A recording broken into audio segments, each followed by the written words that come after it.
குடியதன் உருவுமை கொலமிகு கரியது வடிகொடு தன்னதடி வழிபடும் அவரிடர் கடி கணபதி வர அருளின் மிகக்குடைய வடிவினர் பயில் வழி வளமுறை இறையே.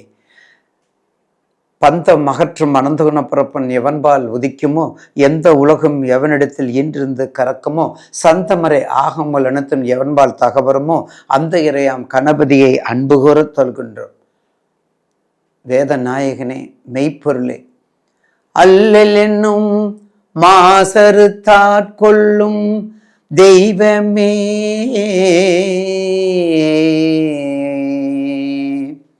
அல்லல் என்னும் மாசறு தாட்கொள்ளும் தெய்வமே,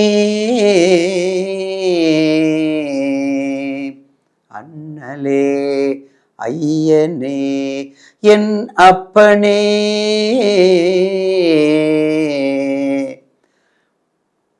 தில்லை நகர்வாழ் அதிபதி ஜனகாதிபதி துதிப்பதி அன்னை உரை சிவகாமி அன்பில் உரை நடனபதியே, என் சுவாமி நடராஜனே, என் சுவாமி நடராஜனே. அருள் தரும் 48 மண்டல கால மகா கணபதி கோடான கொடி திருவடியை வணங்கி இச்சிறியவனின் 2025 ஆண்டின் ஆங்கில புத்தாண்டு தமிழ் ஆஸ்ட்ரோ லைஃப் நிர்வாகத்திற்கும் என் கண்ணின் மணியாக தெல்கின்ற நேயர் பற்கிற பாதம் பணிந்து பாதம் தொட்டு வேண்டி வணங்கி கொண்டு அவர்களுக்கு புத்தாண்டு ஆங்கில புத்தாண்டு வாழ்த்துக்களையும் நேயர்களுடைய 12 ராசிக்குரிய பலன்களை பற்றியும் இப்போது தொகுத்து வழங்க அடியேன் பணிந்து உங்களிடம் வந்திருக்கின்றேன். நேயர் பெருமக்களுக்கு இந்த ஆண்டு 1/1/2025 ஆண்டு ஒரு சிறப்பான ஆண்டாக இருப்பதற்கு என் நேயர் பெருக்களுடைய திருவடியை மீண்டும் வணங்கி, ஏன்னா நீங்கள் நல்லா இருக்கும் பொழுது தான் உங்களுக்கு திருப்தி இருக்கணும். எங்களுடைய பணி உங்களை திருப்திப்படுத்தக்கூடியது. அந்த வகையிலே இந்த 2025 பற்றி முதலில் நாம் இன்ட்ரோடக்ஷனாக முதல்ல அதை நாம் பதிவு செய்ய காத்துள்ளேன். நிகழும் மங்களகரமான குரோதி ஆண்டு மார்கழி மாதம் 17ஆம் நாள் பூராட நட்சத்திரமும் திவிதி திதியும் சித்தயோகமும் கூடிய சுபயோக சுபதினத்தில் 2025 அதாவது 1/1/2025 ஆங்கில புத்தாண்டு பிறக்கின்றது. எண் கணிதப்படி 2025 கூட்டு எண் 9, மொத்த கூட்டு எண் 11. ஸோ தாயும் சேயும் 2க்குரிய தாயும் சந்திரன், 9க்குரிய சேயும் செவ்வாய், தாயும் சேயும் சேர்ந்த ஆண்டு இந்த நல்ல ஆண்டு, இந்த ஆங்கில புத்தாண்டு நமக்கு ஒரு சிறப்பான ஆண்டாக மலர்கிறது. அந்த வகையிலே தாயும் சேயும் என்றால் ஒரு மனிதனை 10 மாதம் ஒரு குழந்தையை சுமந்து கணத்தில் இருந்து புல்லாகி பூடாகி புழு பூச்சி எல்லாம் ஓடி மறைந்து எல்லாத்துக்கும் பாதுகாப்பு கொடுத்து அவள் 10 மாதத்தில் ஒரு மகவை ஈன்றெடுக்கிறாள். அந்த மகவை ஈன்றெடுப்பதற்குரிய தாய் அந்த சேயை எவ்வாறு பராமரிக்க வேண்டும், பாதுகாக்க வேண்டும், அந்த வகையிலே தான் இந்த ஆண்டு நமக்கு கூட்டு எண்ணாகவும் அதற்குரிய ஆண்டாகவும் இருப்பது ஒரு மிகுந்த ஒரு எக்ஸ்ட்ரா போனஸ் கொடுக்கறது மாதிரி நமக்கு இந்த வருடம். அப்போ தாயும் சேயும் அப்படின்னா நம்ம என்ன செய்யணும்? முருகப்பெருமானையும் அன்னை உமையவள் அகிலாண்டேஸ்வரியும் முதலாக சென்னை அருகாமையில் மாங்காட்டில் தவம் இருக்கின்ற, ஊசி முனையில் தவம் இருக்கின்ற அன்னை காமாட்சி தேவியை பதம் பணிந்து அவளுடைய பாதத்தை பணிந்து திருவடி தாமரையை பணிந்து வணங்கி, அதற்கு அடுத்தாற்போல் காஞ்சிபுரத்துள்ள அன்னை என்ன சிவபெருமான் நீ இங்கே இருக்க வேண்டாம், நீ காஞ்சிபுரம் வந்துருங்கிறாரு. அந்த கதை எல்லாத்துக்கும் நேயர் பெருமக்கள் எல்லாத்துக்கும் தெரியும். காஞ்சிபுரம் தவம் இருக்கிறாரு. காஞ்சிபுரம் தவம் இருந்த பிறகுதான் செய்யார், அதுக்கு செய்யாறுல சேய் ஆறுன்னு அர்த்தம். சேயினா குழந்தை, அப்போ சேயினா மகன். தன் மகனாகிய முருகப்பெருமனை வேலை எய்து அந்த சேய் ஆறு, அந்த ஆறை உற்பத்தி செய்து அந்த தீர்த்தத்தினாலே சிவபெருமானை ஆவகனம் பண்ணி அங்கே அந்த தீர்த்தத்திலேயே அங்கே தவம் இருந்துக்கிறார் அன்னை உமையவள். ஒரு கார்த்திகை மார்கழியில் வரக்கூடிய அந்த பௌர்ணமி தேதி என்று அன்னை உமையவள் இடம்புரியாக அருகில் உள்ள அண்ணாமலை சென்று அதனுடைய கிரிவலத்தில் வந்து ஈசனோடு கலந்து நம்ம எல்லோருக்கும் அருள் கொடுக்கின்ற உங்களுக்கு தெரியும். அந்த வகையிலே தாய் சேய் என்பதன் சேய் சேய் என்று மருவி செய் ஆறு, செய் ஆறாக வந்திருக்கிறது. இந்த செய் ஆறு என்பது காஞ்சிபுரத்திற்கும் அருகிலே இருக்கின்றது, எல்லோருக்கும் தெரியும். அப்போ இது ஒரு பகுதி. இந்த தாயும் சேயும் இருக்கக்கூடிய திருத்தலங்கள் இன்னொரு முக்கியமான திருத்தலம். முருகப்பெருமான் சூரபத்மனை வதம் செய்வதற்கு செல்லும் பொழுது தன் தாயிடம் அவர் ஒரு வேல் வச்சிருப்பார். ஆனால் அவரும் ஒரு வேல் வேணும், சூரபத்மன் எதிர்ப்புக்கு அந்த வேல் பத்தாதுன்னு சொல்லி தன் தாயிடம் வந்து தன் தந்தையினுடைய பிரார்த்தனைப்படி, தன் தந்தையினுடைய கட்டளைப்படி தாயினுடைய வடிவத்தை வேலாக ஏற்று அங்கே பிரார்த்தனை செய்து அதை வைத்து கொண்டு திருச்செந்தூர் செல்கின்றார். திருச்சிலவாய் அந்த எந்த இடம் அப்படின்னா உங்களுக்கு அது சிக்கல், திருவாரூர் மாவட்டத்தோட சிக்கல். சிக்கல்ல தான் வேல் வாங்கும் திருவிழா இன்றளவும் மிக சிறப்பாக நடைபெறுகின்றது. அந்த 10 நாள் சஷ்டி பூர்த்தி விரதம் இருக்கும் பொழுது 6 நாளில் முருகப்பெருமானுக்கு அந்த இதயம் உடம்புலாம் பார்த்தீங்கன்னா வேர்வை இயற்கையாகவே ஏர்வக்கும். குறுக்கள் அப்படியே தொடப்பாங்க, அப்படியே துடைக்கணும். இப்படி துடைக்க மாட்டாங்க, இப்படி வச்சு எடுப்பாங்க. இப்படி வச்சு எடுத்தோன்னே அப்படியே ஊற்றும், ஊற்றிலிருந்து ஒரு மாதிரி ஊற்றும். அப்படி இயற்கையாக இருக்கக்கூடிய முருகப்பெருமானுடைய அழகே நிறைந்துள்ள முருகப்பெருமானுடைய சிறப்பான திருத்தலம் சிக்கல். அந்த சிக்கல் இருக்கிற முருகப்பெருமானும் சரி, எண்கண்ணில் இருக்கிற முருகப்பெருமானும் சரி, எட்டுக்குடியில் இருக்கிற முருகப்பெருமானும் சரி, இந்த 3 முருகப்பெருமானுமே ஒரே ஸ்தபதி பிரதிஷ்டை பண்ணது. இது நேயர்களும் தெரிஞ்சுக்கிறணும். ஒரே பிரதிஷ்டைன்னா அப்போ எப்படி இருக்கும், அதனுடைய விக்கிரகங்களும் எப்படி இருக்கும், கிட்டத்தட்ட ஒரே மாடலில் ஒரே மாதிரியாக இருக்கும் அதனுடைய வடிவங்கள். அப்படி வச்சுருக்காங்க அந்த காலத்தில் உள்ள சக்கரவர்த்திகள். அந்த வகையிலே அப்போ ஏன் இதை நம்ம சொல்கிறோம், சுவாமிஜி ஏன் இதை சொல்ல வர்றோம்னா, இந்த ஆண்டு நமக்கு சந்திரனும் செவ்வாயும் சேர்ந்த ஆண்டு, அப்போ தாயும் சேயும் சேர்ந்த ஆண்டு, அப்போ குரு மங்களத்தை கொடுக்கக்கூடியது, அடுத்தது சந்திர மங்களத்தை கொடுக்கக்கூடியது. நமக்கு இந்த ஆண்டு சந்திர மங்களத்தோடு நமக்கு பிறக்கின்றது. எவ்வளவு சிறப்பு! அப்போ யார் வழிபடணும், அந்த புத்தாண்டு நேரத்தில் முருகப்பெருமானுடைய எல்லா திருக்கோவில் சென்று வழிபடுவது நன்று. அதே மாதிரி 108, 63, 36, 18, 9 இந்த மாதிரி கூட்டு எண் வரக்கூடிய பிறந்தவங்களுக்கு இந்த ஆண்டு சிறப்பாக இருக்கும். அதுக்கடுத்தது 38, அந்த கூட்டு எண் 2 வருது பாருங்க, 38 கூட்டினா 38 வரும். அதே மாதிரி 38 மறுபடியும் அதை 83 போடுங்க, அதுவும் கூட்டு எண் வரும். இந்த மாதிரி 2 இந்த மாதிரி எண்களோடு வரக்கூடிய 11 இந்த மாதிரி எண்களில் பிறக்கிறவங்களுக்கு இந்த சிறப்பாக இருக்கும் என்பதில் எந்த மாற்று கருத்தும் அல்ல. அப்போ தயவுசெய்து நேயர்கள் இந்த முருகன் சம்பந்தப்பட்ட திருத்தலங்கள் 3ஐயும் தரிசிப்பது நன்கு உத்தமம். ஆக இந்த வருடத்தில் எண்கணித பிரகாரம் பிறக்கின்றது. பொது பலன்கள் அப்படின்னு நம்ம எடுத்துக்கிட்டோம்னா, இந்த வருஷத்துடைய பொது பலன் நம்ம எடுத்துக்கிட்டோம்னா, கடந்த ஆண்டில் நவம்பர் டிசம்பரில் அந்த மழை காலத்தில் நமது தலைநகரமாக இருக்கக்கூடிய சென்னையை ஒரு பதம் பார்த்து விட்டது. எல்லோருக்கும் தெரியும். போன காலம் குளிர்காலத்தில் மழை காலத்தில் சென்னையில் தான் அதிகமான பாதிப்புன்னு நம்ம எல்லோருக்குமே தெரியும். டிசம்பர் 4ஆம் தேதியை நம்ம சென்னை நாமக்குள்ளவங்க யாருமே மறக்க முடியாது, சென்னை மக்கள் யாருமே. அந்தளவுக்கு இருந்தது. அதோட ஆன்மீகமும் அரசியலமைப்பும் கொஞ்சம் இடத்துக்கு தகுந்தாற்போல் கலந்து கொஞ்சம் வளர்ந்து கொண்டு வந்தின்றது. ஆனால் இந்த ஆண்டு 2025ஆம் ஆண்டினுடைய பொது பலனை இப்போ நம்ம பார்க்க போகிறோம். அப்போ 2025ஆம் ஆண்டு கடந்த ஆண்டை விட ஒரு சிறப்பான, ஒரு செழிப்பான, ஜெகம் முழுவதும் குறிப்பாக நேயர்களுக்கு தெளிவான ஆண்டாக நடைபெறும். ஏனென்றால் சிறப்பாக இருக்கும். ஏனென்றால் இப்போத்தான் நேயர்களுக்கு உரிய ஆன்சருக்கு வர்றோம், விடைக்கு வர்றோம். எப்படி?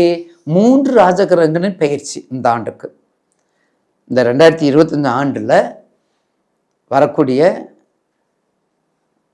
மார்ச் மாதத்தில் வரக்கூடிய சனி பயிற்சியும், ஏப்ரல் மே மாதத்தில் வரக்கூடிய குரு பயிற்சியும், ஜூன் மாதத்தில் வரக்கூடிய ராகு கேது பயிற்சியும். அப்போ இந்த ஆண்டு சிறப்பாக இருக்கு இல்லைங்களா? அப்போ அந்த வகையில் இப்போ நேயர்களுக்கு என்ன கேட்பீங்க? எனக்கு எந்த பயிற்சியாவது நல்லா இருக்குன்னு கேட்பீங்க இல்லைங்களா?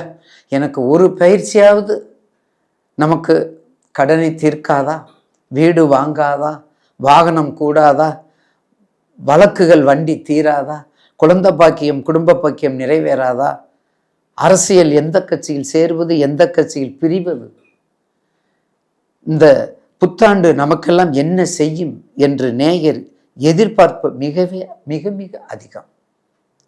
அப்போ பொது பலன்னு சொல்லும் பொழுது தட்பவெட்பக்கு நிலைக்கு ஏற்றவாறு நீரும் நெருப்புமாக, அனலும் புனலுமாக அது வந்துகிட்டு தான் இருக்கும். வெளிநாட்டில் சண்டை சச்சரவுகள், இறக்குமதி ஏற்றுமதி சீராகும். குறிப்பாக ஏப்ரல் மாதம் பல பிரச்சனைகளை எதிர்கொள்ள வேண்டியதாக இருக்கும். ஏப்ரல் மாதத்தில் 2025 ஏப்ரல் மாதத்தில் கண்டிப்பாக எதிர்பார்க்கும். ஏனென்றால் ஏப்ரல் மாதத்தில் மீன ராசிக்கு 4 கிரகம் ஒன்று சேர்கின்றது. நேயர்களுக்கு மீன ராசிக்கு 4 கிரகம் ஒன்று சேருது. ஏற்கனவே மீன ராசிக்கு ஜென்ம சனீஸ்வரர் வேற, நல்லா புரிஞ்சுக்கங்க.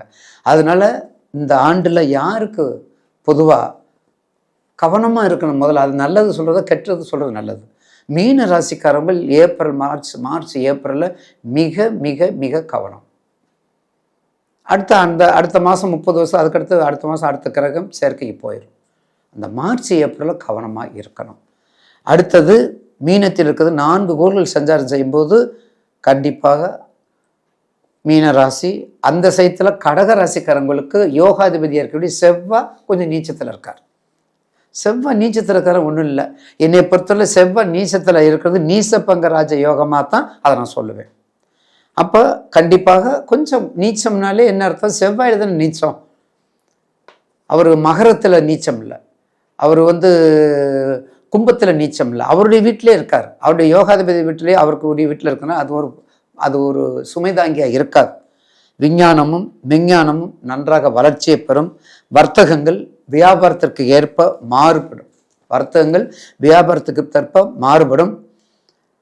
யோகம் செய்யும் கிரகங்களும், கெட்டவன் கெட்டிடு ராஜயோகம் கிரகங்களும், கெட்டுப்போன கிரகங்களும் நல்லது செய்யும். நல்லது செய்யக்கூடிய கிரகங்களும் சிலவாறு கெடுதி செய்யும். இது உங்களுக்கு தெரியும். அப்போ அந்த வகையிலே இந்த ஆண்டு நிச்சயமாக 2025 ஒரு நல்ல சிறப்பையும் செழிப்பையும் கொடுக்கக்கூடிய ஆண்டாக இருக்கும் என்பதில் மாற்று கருத்து அல்ல. நேயர்களுக்கு அடுத்த 2025 ஆண்டினுடைய 12 ராசிக்குரிய பலன்களை பற்றி இப்போது நாம் கொஞ்சம் பதிவு செய்ய உள்ளேன்.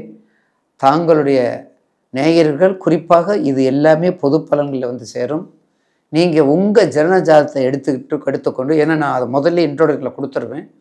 உங்கள் ஜாதகத்தை எடுத்துக்கொண்டு, உங்கள் ஜாதகத்தில் லக்னாதிபதி, யோகாதிபதி, பாக்கியாதிபதி ஜாதகத்தில் என்ன திசையெல்லாம் எடுத்து வைத்துக்கொண்டு கீழ்கண்ட நண்பர்களுக்கு சந்தேகத்தை நீங்கள் வரலாம். அடுத்து நாம் காண இருப்பது 12 ராசிக்குரிய பலன்களை பற்றி தொகுத்து வழங்க உள்ளேன். ரிஷபராசிநாதன் சுக்கிரன் உங்களுடைய ராசிக்கு 7, 8, 9 இருக்கிறார்.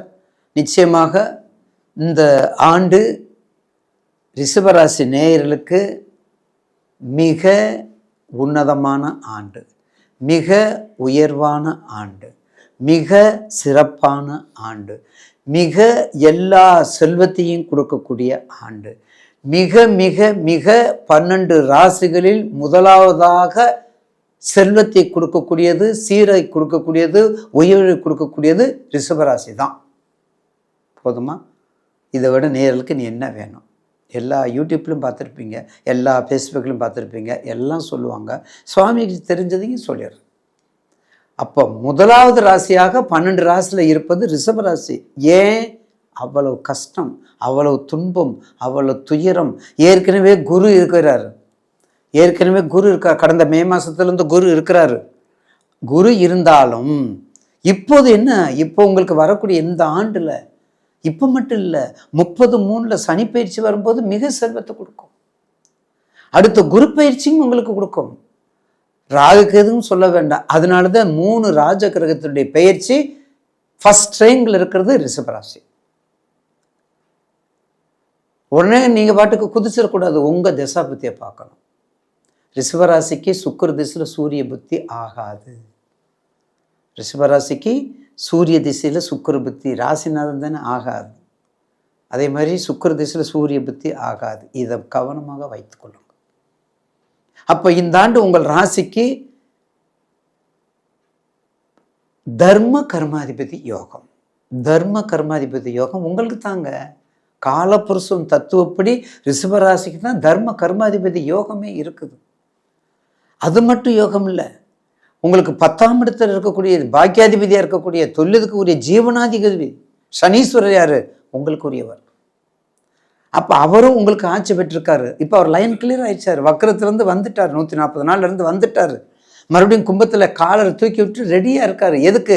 உங்களுக்கு நன்மை செய்வதற்கு, கும்பராசிக்கு நன்மை செய்வதற்கு, மகர ராசிக்கு பெரும் செல்வத்தை கொடுப்பதற்கு. என்ன அவர் வீடு தான், அவருடைய வீடு தான், அவருடைய சொந்த வீடு தான், அவருக்கு நம்பிக்கைக்குரிய வீடு தான். என்ன பண்ணுறது? அவருடைய காரணியை மாற்ற முடியாதே. நாய்வால நிமித்த முடியாதுன்னு ஒரு பழமொழி சொல்ல, அந்த மாதிரி அவர் வந்து நிறுத்த முடியாது. அதனால தான் உங்களுக்கு ரிஷபராசிக்கு அடைமொழி கூட நான் கொடுக்கல. உங்களுக்கு அற்புதமாக இருக்கும்.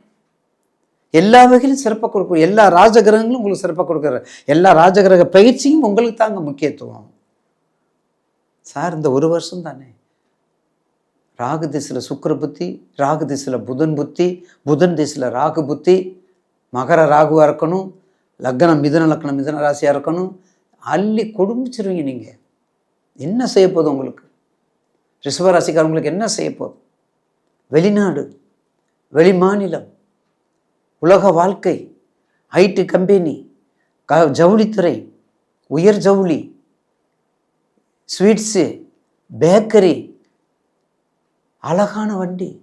நேற்று தக்காளி தக்காளி விற்றுட்டு போனால் இன்றைக்கி ஆடி காரில் போகிறாரு, வெங்காயம் விற்றுட்டு போனார், பிஎம்ஐ எம்எம்மா என்னமோ ஒரு காரில் போகிறாரு. இதெல்லாம் யாருக்கு? உங்களுக்கு. அவங்க ரெடியாக இருக்காங்க சார். ரிஷபராசிக்காரவங்க நல்லா கேட்டுக்கோங்க, அவங்க எல்லாருமே ரெடியாக இருக்காங்க. தசாபத்தி மட்டும் நீங்கள் பார்த்துக்கிட்டு நீங்கள் ப்ராசஸ் பண்ணிங்கன்னா எந்த காரியம், உங்கள் லக்னாதிபதி ஆட்சியா உச்சமா, இல்லை பணபரமா, இல்லை நல்ல பாவத்தில் இருக்காரா, நல்ல பாவகத்தில் இருக்காரா, இல்லை நல்ல சாரத்தில் இருக்காரா, உடனே அடுத்து ஒரு ஹோட்டல், ஒரு பேக்கரி, ஒரு ஜவுளி, ஒரு கார் கம்பெனி, இல்லை வெளிநாடு. ஏன்னா ராசிநாதன் உச்சம், உங்களுக்கு ராசி சந்திரன் உச்சம் இல்லை.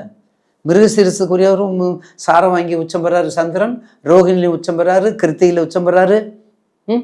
அப்போ எப்படி இருக்கும் உங்களுக்கு? அற்புதமான ஆண்டாக அமையக்கூடியது இந்த ஆண்டு. அப்போ ரிஷபராசி நேயர்களுக்கு இந்த நான் மேற்கண்ட தொழிலை பூரா மனசில் மேற்கண்ட தொழிலை தான் நீங்கள் மனசில் வச்சுக்கணும். எக்ஸ்ட்ரா தொழில் நான் ரியல் எஸ்டேட் தான் சார் தெரியும், இல்லை குறித்து எனக்கு ரியல் எஸ்டேட்டில் ரொம்ப நாளாக நான் பண்ணிட்டு இருந்தேன் அதுதான் தெரியும்னா அதுக்கு நான் பொறுப்பு இல்லை. உங்களுக்கு என்ன தொழில் தெரியுமோ அதை மட்டும் பண்ணுங்க. உங்களுக்கு என்ன தொழில் தரணுமோ அதை மட்டும் பண்ணிட்டு வந்தால் நிச்சயமாக ரிஷபராசி நேயர்களுக்கு இந்த ஆண்டு மிக சிறப்பாக அமையும். தர்ம கர்மாதிபதி யோகம் இருக்குது. அடுத்தது செவ்வாய் நீச்சமானாலும் அவர் 7ஆம் பார்வையாக சுக்கிரனை பார்க்குறார். திருமணங்கள், லவ் மேரேஜுகள், வாய்ப்புகள், ஃபைனான்ஸு, புத்திர பாக்கியம், நீண்ட நாள் குழந்தை பாக்கியம் ஆகாதவங்களுக்கு மிக சிறப்பான ஆண்டு. நீண்ட நாள் குழந்தை பார்க்க அளவுக்கு நல்ல முன்னேற்றத்தை கொடுக்கும். வர்த்தகம், வியாபாரம், ஏற்றுமதி, இறக்குமதி எல்லாமே உண்டு. உங்க ராசிக்கு 11 ராகு இருக்காரு. ராகு பேச்சுக்கு அதை விட சிறப்பாக இருக்கும். 10 உங்க ராசிக்கு இப்போ இங்கே 11 இருக்கா, அடுத்து 10 ஸ்ட்ராங்காக இருப்பிக்க போறீங்க. அதுக்கு தான் நான் முதலே சொன்னேன், ராகு தேசத்தில் புதன் புத்தியாக இருந்தால் பயங்கரமாக இருக்கும். லக்னத்தை மட்டும் நீங்கள் கவனமாக பார்த்துக்கங்க. ரிஷபராசிக்காரவங்களுக்கு லக்னம் மட்டும் கவனமாக இருக்கணும், பயப்பட வேண்டிய அவசியமே இல்லை. அப்போ இந்த ஆண்டு உங்களுக்கு ஒரு சிறப்பான ஆண்டாக இருக்கும் என்பதில் எந்த விதமான தயக்கமும் சுணக்கமும் இல்லை. உங்களுடைய ராசியில் இருக்கக்கூடிய நட்சத்திரங்கள் கிருத்திகை, ரோகிணி, மிருகசீரிஷம். கிருத்திகை, ரோகிணி, மிருகசீரிஷம். கிருத்திகை ஏற்கனவே நான் சொல்லியிருக்கிறேன், எல்லா விதமான ஆலயங்களுக்கும் செல்லுங்கள். ரத்தினகிரி என்ற ஒரு சிறப்பு பெற்ற முருகன் கோயில் ஆரணி பக்கத்தில், ஆரணிப்பேட்டை, ரத்தினபுரி, அந்த முருகன் கோயிலில் குரு இருக்கிறாரு. அவர்கிட்ட போங்க. மிக ரொம்ப ரத்தினகிரி அற்புதமான முருகன் ஸ்தலத்தில் ரொம்ப அற்புதமான ஸ்தலம், அந்த ஸ்தலத்துக்கு போங்க. அடுத்தது ரோகிணி, திருவானைக்கல் எழுந்தருளில் என் அன்னை உமையவள் அகிலாண்ட ஈஸ்வரி, அவருடைய திருவடி தாமரையை தொழுது ஒவ்வொரு பௌர்ணமிக்கும் கிட்டத்தட்ட ஒரு 21 பௌர்ணமி போங்க. அந்த கோயிலில் பக்கத்தில் இருக்கவங்க ஒரு 21 பௌர்ணமி போங்க. அந்த 21 பௌர்ணமி போனீங்கன்னா மிக அற்புதமான பல நன்மைகளை கொடுப்பாள். அங்கே இருக்கவள் அம்மை மட்டுமல்ல, அன்னை மட்டுமல்ல, உலகை இயக்கக்கூடிய சக்தி அங்கே தான் இருக்குது. அகிலத்தை காக்கக்கூடிய பரம்பொருள் இருக்கக்கூடிய இடம். தாடகத்தினுடைய வலிமையை தாங்காமல் ஆதி சங்கரால் தன் மகனாகிய மூத்தவர் கணேசமூர்த்தியை அந்த விநாயகப் பெருமானை முன்னே நிறுத்தி அவருடைய தாக்கத்தை எடுத்து அந்த வேகத்தை குறைத்து நல்ல அருளை நமக்கு கொடுக்கக்கூடிய தவம் சென்ற இடம் அகிலாண்டேஸ்வரி. அதை விட 6 கால பூஜையில் உச்சிக்கால பூஜைங்கிறது அங்கே தான். அந்த 6 கால பூஜையில் உச்சிக்காலங்கிறது 5. அந்த உச்சிக்கால பூஜை ஒரு பூஜையில் நீங்கள் அதை கலந்துக்குங்க. அந்த ஒரு கால பூஜையில் நீங்கள் போகும்போது ரொம்ப வித்தியாசமாக இருக்கும். அது செவ்வாய்க்கிழமை உச்சிக்கால பூஜைக்கு போனால் ரொம்ப மங்களத்தை கொடுக்கும். புதன்கிழமை போனால் கல்வியை கொடுக்கும். வியாழக்கிழமை போனால் எங்கேயாவது அங்கேயே ஒரு குரு உங்களை மாட்டுவார், ஒரு குரு உங்களுக்கு கிடைப்பார். வெள்ளிக்கிழமை போனால் தனம் தானிய கீர்த்தி கிடைக்கும். சனிக்கிழமை போனால் நல்ல வேலை கிடைக்கும். ஞாயிற்றுக்கிழமை போனால் சக்கரவர்த்தி யோகத்தை கொடுக்கும். திங்கக்கிழமை போனால் அவளுக்குரிய நாள், எல்லா செல்வமும் கொடுக்கக்கூடிய அகிலாண்டேஸ்வரி அந்த உச்சிக்கால பூஜையில் மிக சிறப்பான நாள். அதுக்கு போங்க. அடுத்தது மிருகசீரிஷம். மிருகசீரிஷம் பொதுவாகவே முருகனுடைய நட்சத்திரம் தான். சித்திரை, மிருகசீரிஷம், அவிட்டம் முருகப்பெருமானுடைய நட்சத்திரம் தான். இருந்தாலும் அவருக்குரிய அந்த கோயில்கள்லாம் சென்று வழிபடுவது, இந்த கருங்காலி மரங்கள் விருட்சங்களை மாலையாக அணிந்து கொள்வது, அது ஒரிஜினலை பார்த்து அணிந்து கொள்ளுங்கள். ஒரு மண்டலம் விரதம் இருப்பது, இதெல்லாம் செஞ்சுட்டு வந்தீங்கன்னா ரிஷபராசிக்கு இந்த ஆண்டு ஒரு மிக சிறப்பான ஆண்டாக அமையும் என்பதில் மாற்று கருத்து இல்லை. ஏன்னா நல்லா இருந்தால் நல்லா இருக்கணும்னு சொல்லணும். அடியேனை பொறுத்தவரையில் நல்லா இருந்தால் நல்லா இருக்கும்னு சொல்லணும், நல்லா இல்லைன்னு சொல்ல வேண்டிய அவசியம் இல்லையா? அதனால் ரிஷபராசி நேயர்களுக்கு இந்த வருஷம் ஒரு மிகச்சிறந்த ஆண்டாக இருக்கும். எப்போது குரு பயிற்சி வந்தாலும் உங்களுடைய ராசிக்கு 2க்கு போயிடுறார். பார்த்தீங்களா? உங்கள் ராசிக்கு 2க்கு போயிடுறாருல, அப்போ எல்லாத்தையும் கொடுக்குறாருல. அதுக்கடுத்து சனி பயிற்சியும் உங்கள் ராசிக்கு எங்கே போயிடுறாரு? அழகாக போயிடுறாரு, மீனத்துக்கு போயிடுறாருல, அப்போ லாபாதிபதி ஆகிறார்ல. அப்போ ராகு பயிற்சி ஜீவனாதிபதி ஆகிறாரு. அப்போ தனகாரகன், ஜீவனாதிபதி, லாபாதிபதி 3ஐயும் கடக்கக்கூடிய ஒரு முத்தான வாய்ப்பு 2025 ஆண்டு ரிஷபராசி நேயர்களுக்கு மறந்து விடாதீங்க.